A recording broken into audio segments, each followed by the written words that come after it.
Okay, so in this class, we will revise the fifth chapter we just completed. This happens to be the 25th class of the Bhagavad Gita study series. So we've reached the quarter mark. Approximately, there'll be 100 classes. So congratulations for all those who've been attending and viewing online. So we will in the usual format, we will use this points to ponder and the answers. So have both of them ready, and we will go one question after the other. So the Bhagavad Gita has three shatkams, as I've told before. A shatkam means a group of 6 chapters each. So it has Prathama Shatkam, Madhyama Shatkam, and Charama or Antama Shatkam. So the last shatkam. What are the three natures, that is the Swarupam, that form the core of each of these Shatkams? Does anybody want to answer?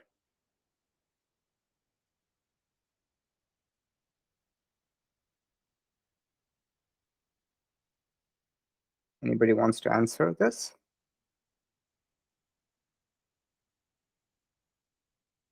So the Prathama Shatkam, the core is the nature of the Jiva, Jiva Swarupam.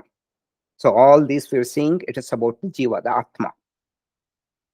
Then in the Madhyama Shatkam, it is the Ishvara Swarupam.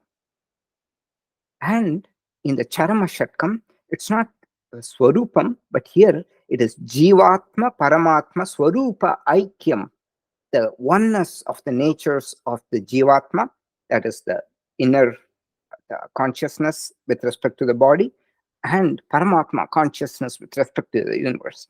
It is just one. In the context of the body, it's called the Atma. In the context of the universe, it is called Brahman. So Jivatma and Paramatma are one and the same. Okay. What are the three sadhanas? Sadhana means listed in the three shatkams for the purification of the mind. Anybody wants to answer?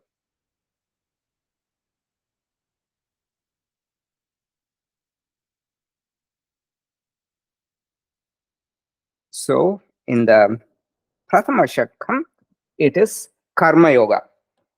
That is the means to purify the mind, so it becomes suitable for receiving the knowledge. In the Madhyama Shatkam, it is Ishvara Dhyanam. So this next chapter, it's about meditation. So we will start looking at meditation. Krishna is preparing us for Ishvara Dhyanam. So in meditation itself, there are different kinds. One is Alambana based. That is your breath, all these points of focus. Then it goes into Ishvara, meditation on God. And finally, it is meditation on the nature of the self. So all those will be talked about in detail in the 6th chapter, so where Krishna will introduce to meditation. So this will form the core of the means for purification in the Madhyama Shatka. So Karma Yoga, strictly speaking, it has the meditation on the objects of focus. All those come under Karma Yoga. But then this Ishvara Dhyanam, so part of this Ishvara Dhyanam, we'll see that in the 6th chapter, comes under Karma Yoga. Part of it comes under Jnana Yoga. What comes under Jnana Yoga is called Nididhyasana. So we'll see that is understanding the nature of the consciousness.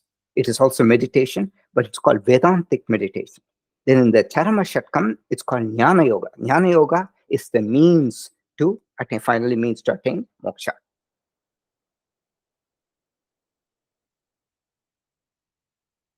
What two purposes does the 5th chapter serve? Anybody wants to answer?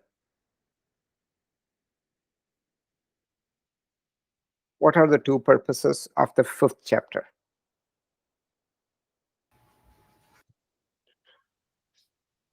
To glorify the import. I mean, I haven't read the answers, Ganesh, You have to but get the answers. Keep it open so you can see that. okay. I'm thinking it glorifies the karma yoga, when compared to the sannyas yoga. Yeah, that's one of the things it does. The fifth chapter, it provides, the main thing is it provides a summary of the second, third, and the fourth chapters, right? That's one of the main purpose. It's a very small and important chapter. And then the fifth chapter, the main message contained in the fifth chapter is Jnana Yoga. So that's the main message. And it builds on what is provided in the second. We saw the 11 through 25. It's the core of Jnana Yoga on the Atma Jnana. Now, fourth chapter, also we saw Jnana Karma Sannyasa, internal renunciation through knowledge. And now fifth chapter, it talks more about akarta, abhokta, all these things. So it is Jnana Yoga. It's essentially a chapter on Jnana Yoga with some summary of Karma Yoga from the other chapters. So that is the why is this chapter called Karma Sannyasa Yoga? That's the name of the chapter. Why is it called Karma Sannyasa Yoga? So it says even while doing the karma, just don't attach yourself to it, right? Whatever action you are doing, Yes. it's which is like probably more like renunciating the results of the action. Yeah. So that is one thing. That's right. Pashyan, Shrunman, Sprishan, Jagran, Ashnan, Gachan, Swapan, Swashan. All these things are karma sannyasa. Correct. But that's the topic of the fourth chapter. So here, that's Jnana Karma Sannyasa. This is just karma sannyasa. Why is it called karma sannyasa? The reason is that if you see the first shloka, it starts with Arjuna uvacha sanyasam karmanam Krishna punaryogam cha samshasi. Sanyasam karmanam. So karma sannyasa, simply that. There is no other auspicious reason here. So just because it simply starts with sanyasam karmanam, like that in the 8th chapter, Krishna is teaching about thinking of Ishvara at the time of death so that you can get liberation soon. It is called Akshara Brahma Yoga. That's the name of the chapter, Akshara Brahma Yoga. Why is it called Akshara Brahma Yoga? Simply because Krishna's teaching will start with Aksharam Brahma Paramam. So simply it's called Akshara Brahma Yoga, even though the 8th chapter, the topic, it should be called Prayana Kala Ishvara Smaranam. Prayana means it is the journey after this body, at the time of death. How to remember Ishvara Smaranam, how to remember Ishvara, how to remember God at the time of death. So some chapters, their names are just because some verses start with this, or Krishna Bhagavan's teaching starts with this. Simply that. Okay. Now, why do the topics of sannyasa ashrama, which is ashrama means a lifestyle, a way of life, nishta, so it is a renunciant lifestyle, and grihastha ashrama, householder lifestyle, come up again and again and again? We've seen this so many times. What's the reason?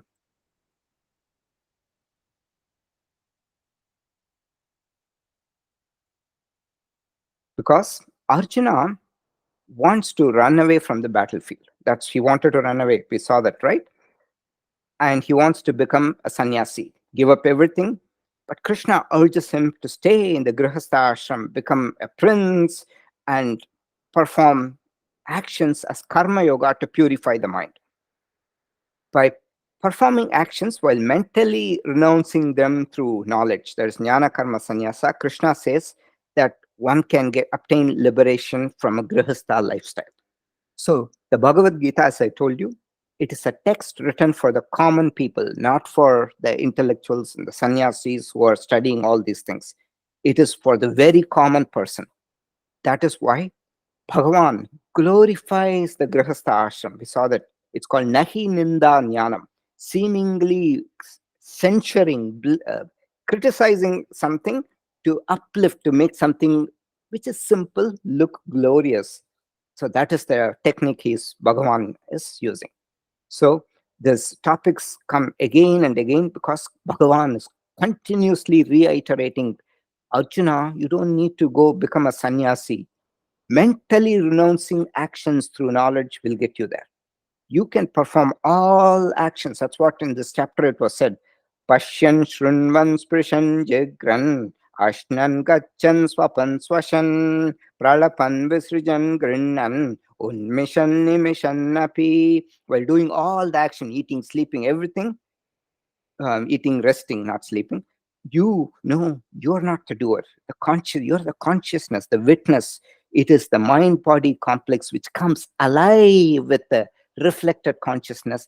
That is the one where knowing happens. That is one which does things because the knowing happens there. But you are superior. You are this witness.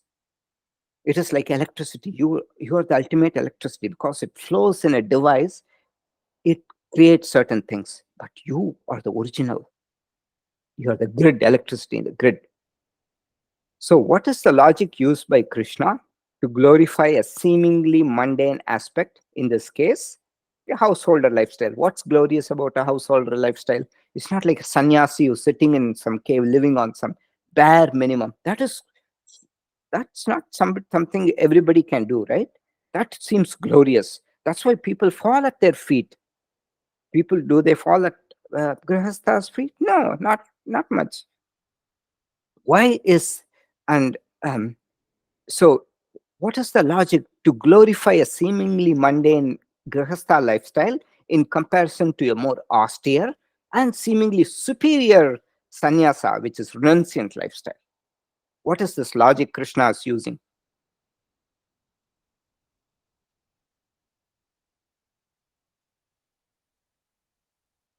Called, which I just now said, it's nahi ninda nyayam. It is like criticism. We should make it bigger, but not indeed. Na, he, not indeed. Ninda means blame, censure, criticism. Nyayam, logic. It looks like criticism, but it's not indeed. That's the meaning. It's used in Shloka 2. So Bhagavan in Shloka 2, very clearly, he says, Sannyasa karma yogascha nishreyasa bubau tayostu karma sannyasat karma yogo vishishyate. Better than external renunciation, karma yoga is better. So Bhagavan says, doesn't mean all sannyasis are fake. He just says, just mere renunciation, that's what Bhagavan is saying. Compared to mere renunciation, karma yoga is better. Okay, is that logic understood? Yeah.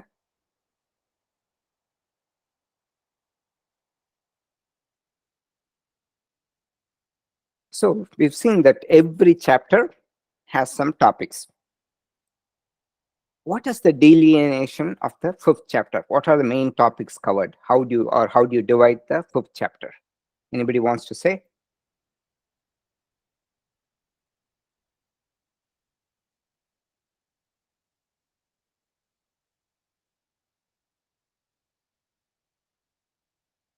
So the first topic that is covered is Nishtha Dvayam. Nishtha means a lifestyle. Sannyasa and Grihastha lifestyles, ashramas. So Sannyasa cha, Grihastha cha. Renunciant, householder lifestyles. Those two are compared. Bhagavan compares. Then the second is Sadhana Dvayam. Remember, we saw that there are two practices everybody has to go through. Karma yoga for purification of the mind, jnana yoga for ultimate liberation. That is, once the mind is purified, it's ready to get jnana, and then one attains moksha. I said it's like elementary school and high school. One has to, without going through elementary school, one cannot go to high school. Only from high school, there is graduation. So, like that, sadhana dvayam, karma yoga, jnana yoga. Everybody has to go through both. Third topic that is covered is jnana sadhana and the highest phalam, uttama phalam, sadhana and uttama phalam. Preparation for and the highest benefit of knowledge. Preparation for knowledge and the highest benefit for knowledge. Bhagavan covered a few things to how to prepare your mind for the knowledge. Essentially, this is some of the things he mentioned so that your mind becomes more suitable. Then at the end, Bhagavan introduces meditation, which will be covered in the 6th chapter. So that is the delineation of this 5th chapter. Is that clear? So in case you're wondering what the sadhanas, Bhagavan has very clearly said that in the last few shlokas, which I'm trying to get to. Summary of mental preparations do not depend on external objects for happiness. Ye hi samsparshaja bhoga dukkayo naya evate atyantavanta kaunteya nateshu ramate buddha. External objects will not give happiness. He's trying to now introduce the chapter, the concept of meditation. The bliss that comes from inside, rely on that, not external objects. Then what does Bhagavan say?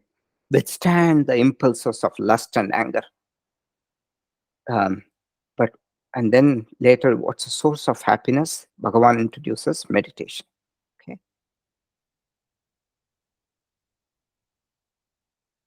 And I think I just now said, what are the 2 types of spiritual practices everybody should go through? Anybody wants to say? I just told it now. Anybody? Patya, you want to say? What are the 2 types of spiritual practices? Ravi?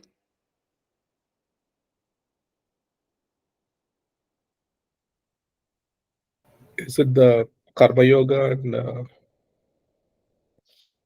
the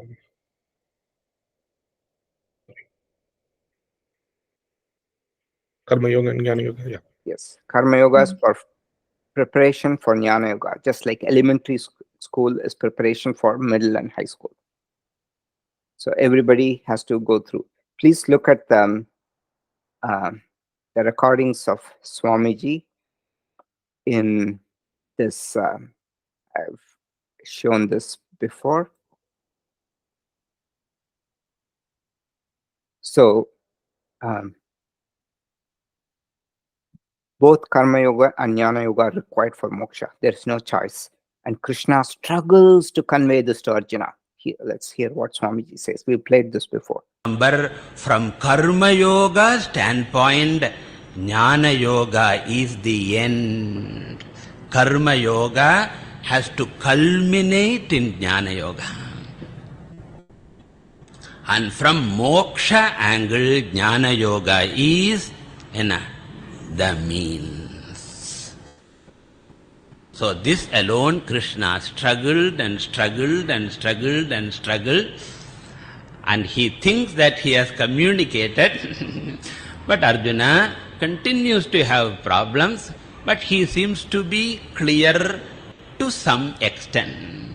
Yada te moha kalilam buddhirvyatitarishyati tada gantasi nirvedam shrotavyasya shrutasya cha shruti vipratipannate yada sthasyati nischala samadhavachala buddhi tada yogamavapsyasi.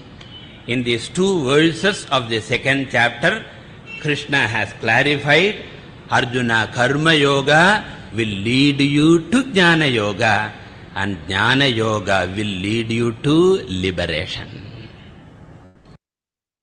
Okay.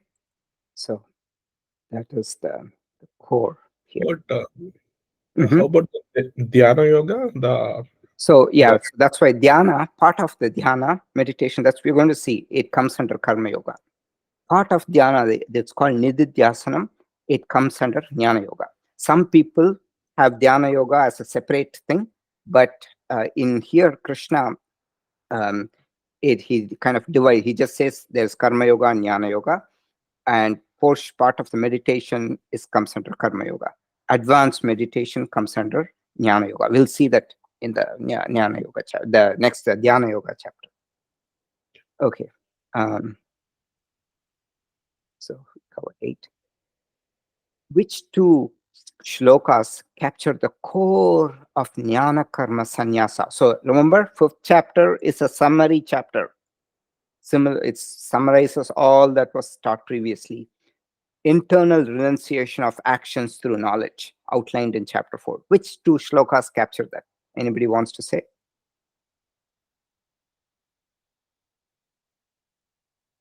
So it is shlokas 10 and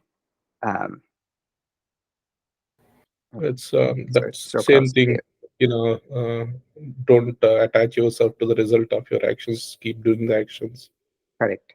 So it is this these shlokas: Pashyan, Shrunman, Sprishan, Jigran, Ashnan, Gachan, Swapan, Swashan. All these, this and the next shloka, they capture the core of jnana karma sannyasa, which is internal renunciation through knowledge.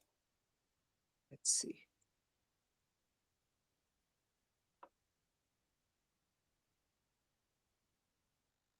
Okay, yeah, sorry, it's this one. Sharing the wrong. Okay. Naiva kinchit karomiti yukto manyeta tattvavit pashyan shrunvan sprishan jigran ashnan gachan swapan swashan pralapan visrujan grinnan unmishan nimishan napi indriyanindriyateshu bhartanta iti dharayan. So 8 and 9, they capture the core. Okay.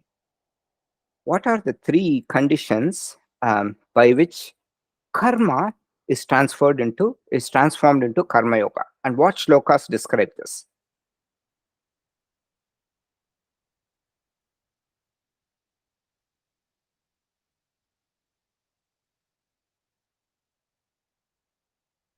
Anybody? What are the 3 conditions by which karma is transformed into karma yoga? Number 1, dedication for a higher purpose, God or Brahman, whatever. Non-attachment to results. And then actions done for self-purifications. These are the prerequisites for the karma, any action to become karma yoga. So for busy people, Bhagavan just says, do karma as karma yoga. That's all you need. And that will purify your mind. Eventually, you will get there. Could you give examples of actions done for self-purification? Actions done for self-purification. So he lists a long list, right? All the pranayama, all the stuff. Okay. Pranayama, yoga, Yeah, so meditation.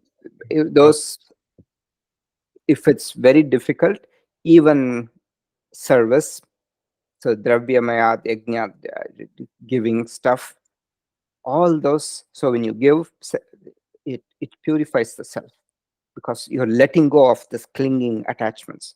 Shreyan dravyamayat yajnat jnana yajna parantapa. Then he says, better than, so giving is great, but ultimate thing is jnana, study of the scriptures is the highest form. So many we said all throughout all that. So the shlokas that describe this are 10 and 11. Shlokas 10 and 11 describe this quite well, which is 10. Okay, 10 is Brahman adhaya karmani sangam tyaktva karoti yaha lipyate na sapapena padma patramivambasa when one performs actions without attachment, offering them to the Lord, they are not tainted by papam, sin, just like the lotus leaf is not tainted by water. The next one is yogi performs actions solely for the sake of self-purification, using the mind, body, intellect, and the sense organs without attachment. कायेन मनसा बुद्ध्या केवलैरिन्द्रियैरपि योगिनः कर्म कुर्वन्ति सङ्गं त्यक्त्वात्मशुद्धये. Yogi performs actions solely for the self-purification. Okay, so we covered 10. What is the definition of Jnana Yoga? Anybody? Listening to scriptures. Or So the definition of Jnana Yoga is the systematic and consistent study of Vedantic scriptures for a length of time under the guidance of a competent guru. Not just you study now and then 1 year later you do. That's why it's consistently attending this class. It has so much benefits. That is called Jnana Yoga. Then you need Shlok. to put it in action as well, right, Ganeshji? What? You need to put it in action as well, right? Whatever you learn. So yeah, so the Jnana Yoga, it starts with listening, then understanding, Shravanam, listening, understanding, Mananam, then Nididhyasanam, which is internalizing. That is where Vedantic meditation comes in. Mm. So the first thing is Shravanam. That's why systematic study of scriptures under a competent. So this is the, the one that is needed, basic. And then you have to understand and then contemplate on it. Shloka 14 says, Atma is akarta, akaryata. It doesn't do, it doesn't instigate anybody. Non-doer, akarta, non-instigator. Karyata. Karyata means making somebody else do it. And abhokta, non-reaper of the results of actions. Then to what entity do the fruits of actions cling to, and who does the actions? So we've discussed this in length. Remember the video, all that. It's the nature, is it? I'm not looking at the answers, but Yeah, look at the answers. Actions belong to the ahankara, which is the mind-body complex. Ahankara is also a vritti, a notion of I in the mind. It is not an entity. It is just a vritti, the notion of I, right? So if somebody who's gone crazy, they don't have a notion of I. But we have the notion of ahankara, which is the mind-body complex, powered by the reflected consciousness, as described here in the analogy of the mind to a movie theater. Karma sticks to the sukshma shariram. Prakrite kriyamanani gunai karmani sarvashah ahankara vimudatma kartaham iti manyate. So actions are performed by the gunas of Prakriti in various ways. The person who's deluded by the ahankara thinks, I am doing the action. Okay, so the references are the 2 videos I had, the 3 bodies, and the analogy of the mind to the movie theater. Please take a look at that if you have time.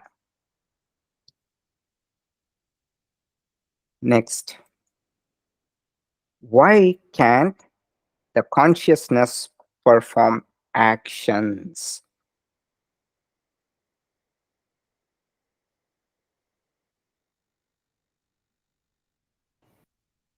Why the consciousness cannot perform actions? Anybody?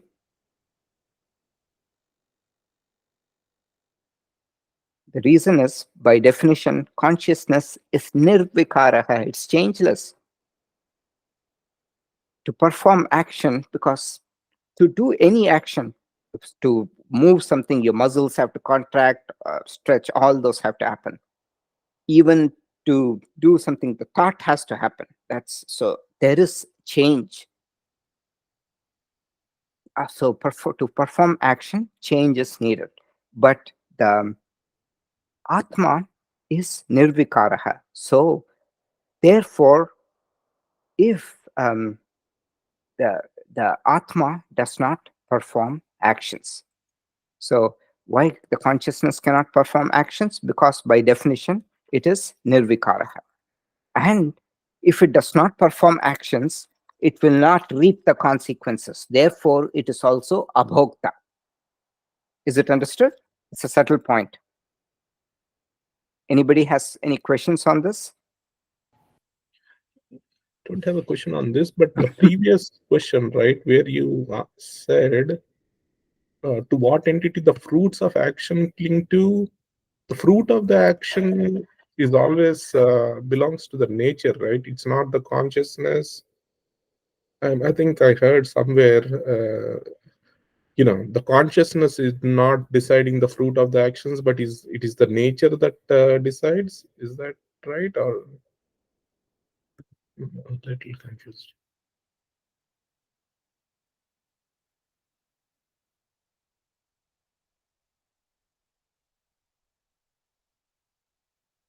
Can't hear you. Is it just me? Yeah.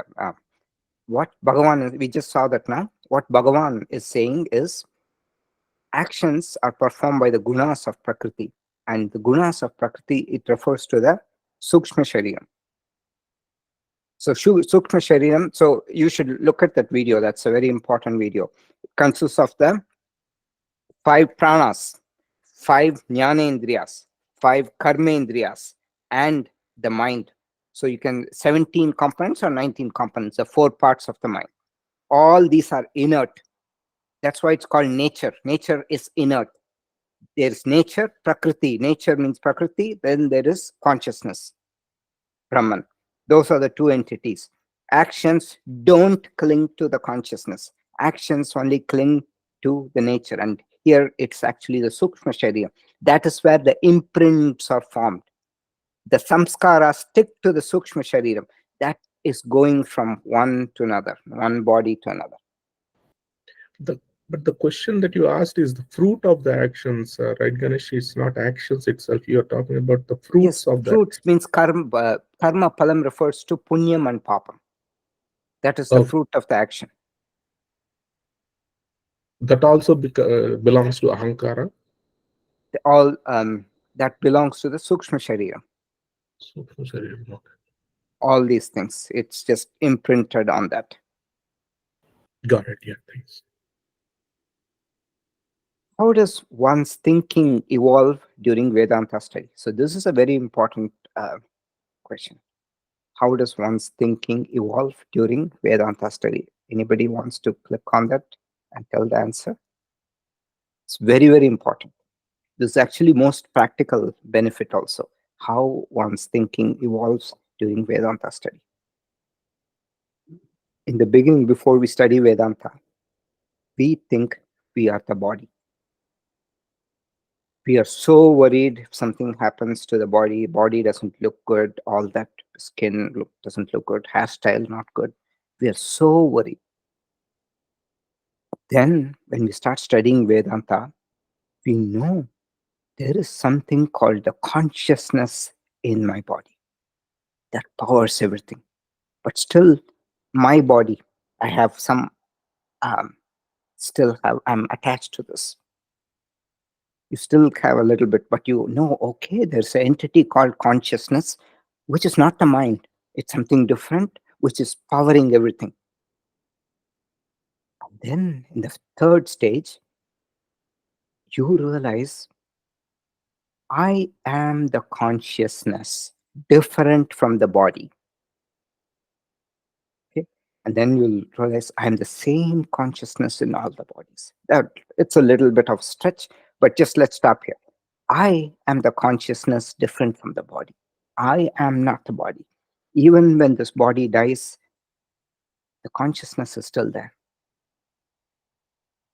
So that is the profound. It helps detach.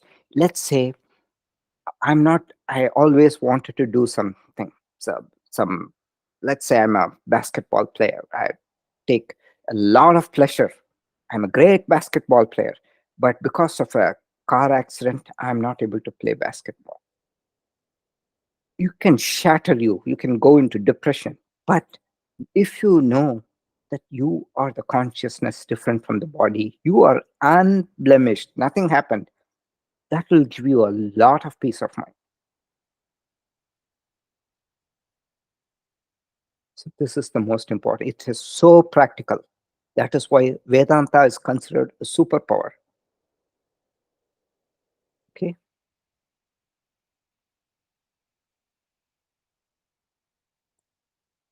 What is the cause for thinking that the punyam and the papam stick to the atma? What is the cause for thinking the punyam merits and the papam sin stick to I, the atma? Anybody wants to say?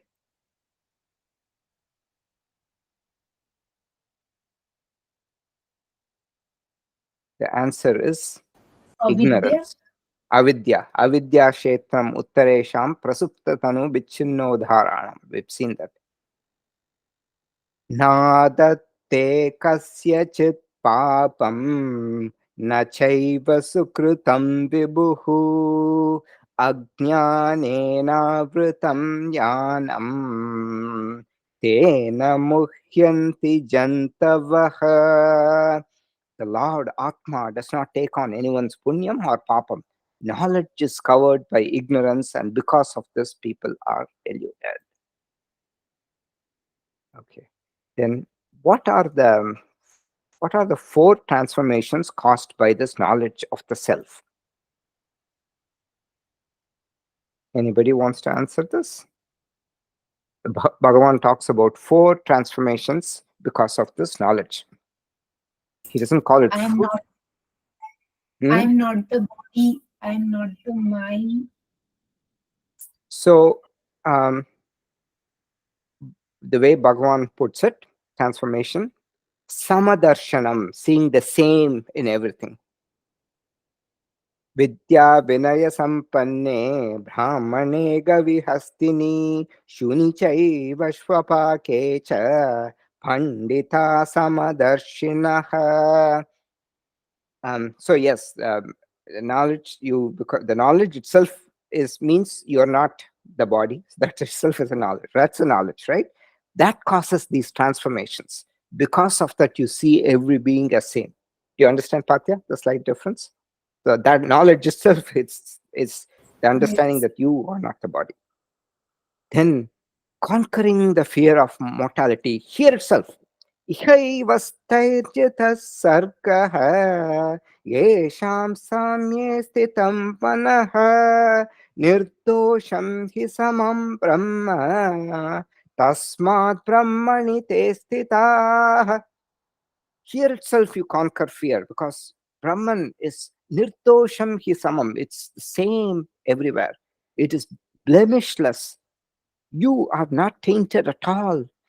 Tasmat Brahmanite stitas. Therefore, situate yourself in Brahman means know that you are the Brahman, the Atma. You are that Atma, not this body. Then not being perturbed by ups and downs.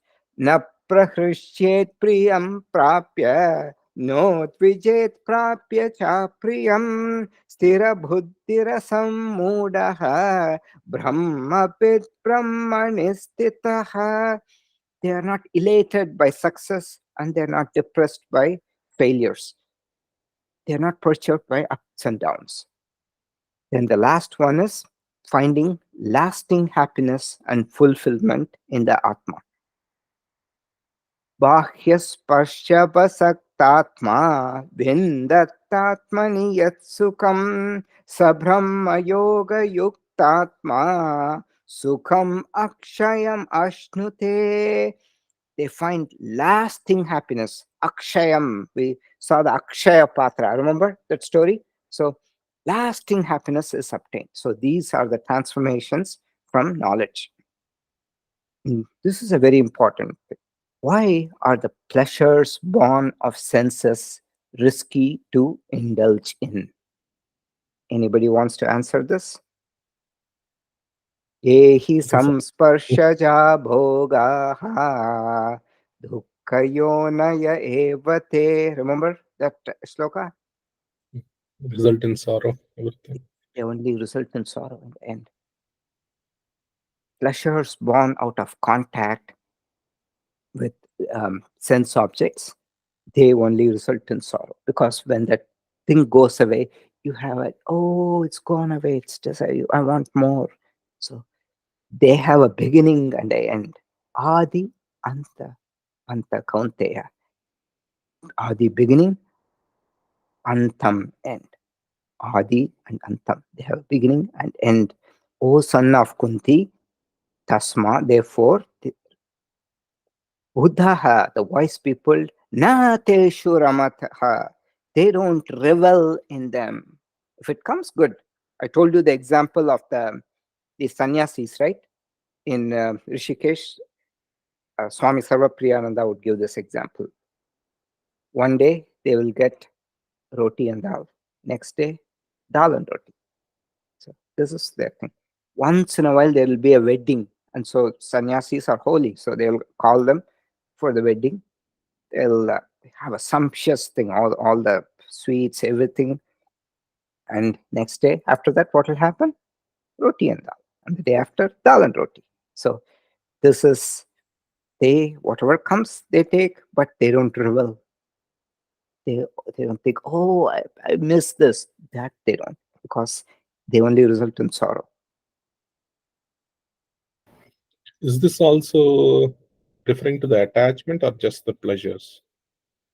So when dhyayate vishayan pumsaha sangasteshu bhijayate, when you start constantly thinking about something, you get attachment to them. Bhagavan says in the second chapter, Sangat sanjayate kamaha kamat krodho bijayate krodhat bhavati sammohaha sammohat smriti vipramaha smritir brahmshat buddhi nashaha buddhi nashat pranashyati.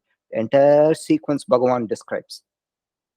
Buddhi, you lose your mind and then you will perish. So that's why dhyayate, when you keep thinking about these objects of the sensors, you get attachment. Um, from attachment, you get lust and craving. And from craving, if you don't get that, you become angry. Krodha bhavati sammoha, mind becomes deluded. Angry mind doesn't think well. Sammohat smriti vibramaha, your mind memory is lost. Smritir pramshat buddhi nashaha, your intellect is gone. And buddhi nashat pranashyati, gone. And what alternative pleasures does Bhagavan suggest to, as an alternative to pleasure from the senses? Anybody wants to answer this? Meditate, yoga. Yes. Bhagavan gives yoga as the alternative to these senses which are born of from the sense, the five senses. Yontas sukhontara ramaha tathantar jyotir evayah sayogi brahma nirpanam rishayah shina kalmashaha. So Bhagavan gives meditation as a alternative to the senses from the sense objects. Okay. So with that, we have completed the 5th chapter summary. I will stop the recording here.